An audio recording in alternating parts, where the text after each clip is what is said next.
Hey, it was a short week in trading here this week, but a lot has happened, that's for sure, especially on the jobs front.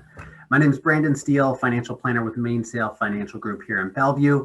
Our goal each Thursday is just to come to you every week and kind of bring the important information out of all the market noise that we're hearing, share with you what you should actually maybe be watching and how it may impact you and the markets moving forward.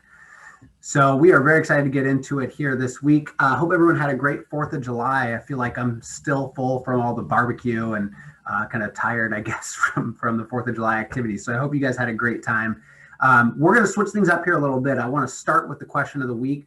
We have a lot to get to on the data side of it, so I promise you we'll talk a lot about the jobs numbers. But we had a great question. I want to thank Sarah right out of the gate for sending this over.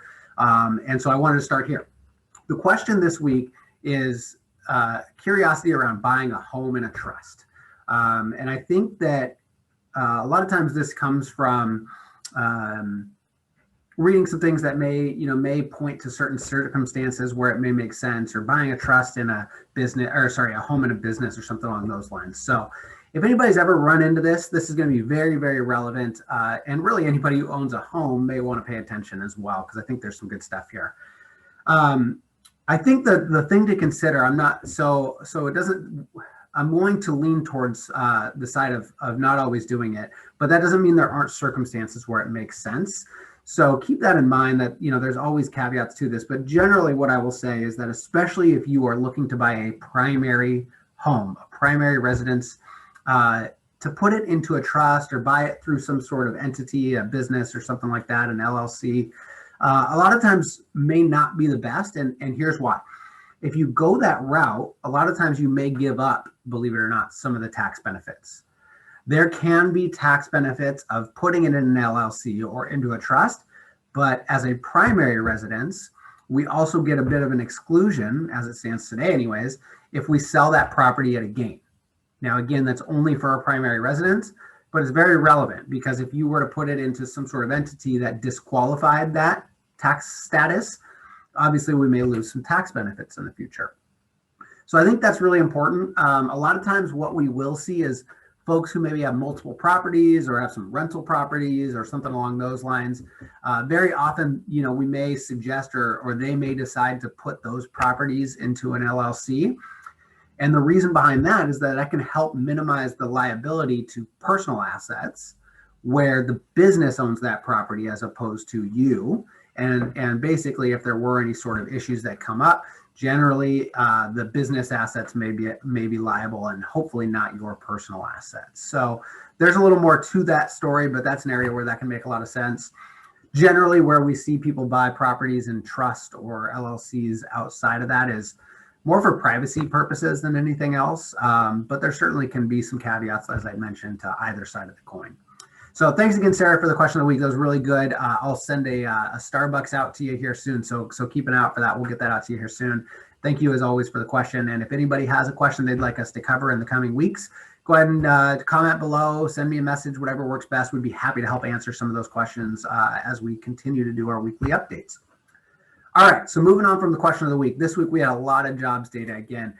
Back before all the barbecue and all the 4th of July activities, we got to go all the way back to last Friday, which seems like weeks ago now. But last Friday, we had non-farm payrolls come out, and we had added 850,000 jobs in June, basically, according to that statistic. So very good sign. It was higher than expected, so very good to see. Obviously, this jobs market, for those who pay attention to our weekly updates, has been something we've been watching very closely. A couple of weeks back, we had a few blips in the initial jobless claims numbers, which I'll get to here in a minute. But it's very good to see this non-farm payrolls rise, and more than expected, because that is a giant number in the jobs market. And then as far as the unemployment rate goes, it was about 5.9%, I believe, and just barely changed. So not a whole lot to report there. Fast forward into this week, Monday, of course, the markets were closed. And man, this Delta variant, whatever that may mean, seems to be really what everything is about now. So there is a lot more concern about this Delta variant and what that may mean for markets, what that may mean for businesses, what that may mean for economies opening or closing. So that has been the thing to watch. So I'm going to talk a bit more about that here in a minute. But the first thing that came out was just yesterday on Wednesday, job openings were 9.2 million. So it's very interesting, right? We get these great jobs numbers because we're getting so many more people back to work. However, we still have this other side of the coin where, I mean, 9.2 million job openings is just, it's a big number. And so it's very interesting to see how this job market is going to shape up, and hopefully how we can start to match up job openings and jobs and people wanting those jobs. So it'll be very interesting to see how this goes. Today we had initial jobless claims come out at 373. It's a little worse than expected, but at least we're sub 400 here again, which is a good sign. And really the markets, especially at the start, and I think they pulled back a little bit towards the close as well, but they were down pretty big. Asian markets overnight were down really big, and I think that carried over. But a lot of it is around this concerns for the Delta variant of COVID. So, I'd love to hear your perspective on this, whether you think that if this continues, that let's start with US.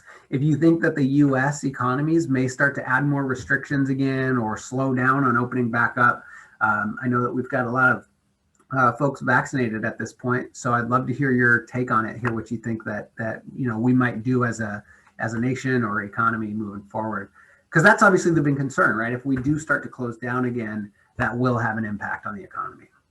And then moving forward, tomorrow we have the G20 meeting, actually, G20 and corporate tax meeting, which I think is really, really interesting.